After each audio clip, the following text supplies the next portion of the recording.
Okay, this is the second video for week 5, and I wanted to make sure that I review some information with you. MLA wise, if you go back to week 4, I had posted several instructional videos for you. So even though this is on week 4, you can always go back to watch the videos again.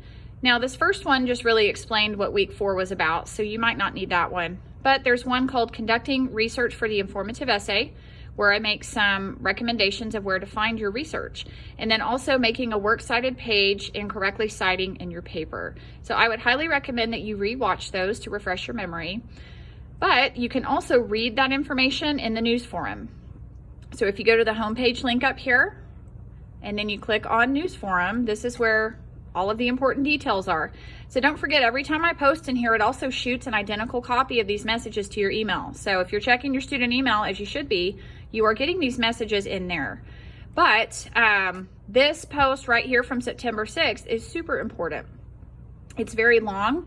It might take 15 or 20 minutes to read, but you know, this is all information that you need to know. So right here, I talk about the reliability of sources. You need to use scholarly, reliable academic sources when you cite an essay too. So you are writing an informative essay. You are just looking for sources that would have accurate information about your topic. So I recommended doing a Google Scholar search. So you don't want to use regular Google because you will get too many hits and things that aren't necessarily relevant, but you can use scholar.google.com for better search results. Also, I talked on point B about where to find some other resources that might tie to your topic. So I used an example from a hip hop poetry class that I taught, and we found some really good websites that taught us about hip hop culture and music. But again, we were using websites that belong to very specific organizations. So .gov, .edu, .org, those are kind of a good sign that those would be reliable sources. It doesn't mean .com sites are bad, but that's just something you can consider. Then do not use Wikipedia, and so I'm already breaking my own advice. Wikipedia ends in .org. I don't have any personal problems with Wikipedia. I use it in my personal life, but in the academic world, it's just not considered to be 100% reliable. You're just looking for something with credibility, with ethos. So you might be looking for something that's peer reviewed, which means that other scholars or professionals in their field have read and approved of the material. And then I go over our databases, EBSCOhost, and opposing viewpoints.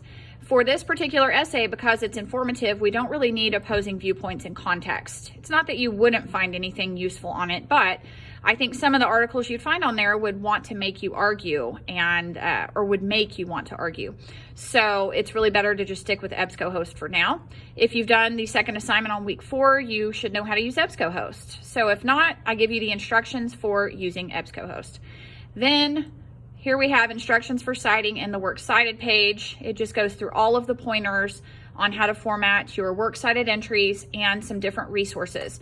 So I did talk about how to use the quick reference guide. That's the one that I've referenced several times, which is under your great resources link. Then there's the website mla.org. The Purdue OWL website is also very good. EBSCOhost, you can copy and paste using the cite tool. And then I also remind you, if you have a source with no author, which is pretty common on many websites, then you just skip it and go to the second piece of information required. And then it shows you how to make your works cited page. So it does need to be in the same font and type size, Times New Roman 12 or Arial 12. You arrange your sources alphabetically. All lines are double spaced. This explains to you how to do hanging indent, which is how to get the second and third lines of a works cited entry indented, and then reminding you to cite in your paper. It's necessary to cite in your paper so that you don't plagiarize, and that's really the danger of it. So anything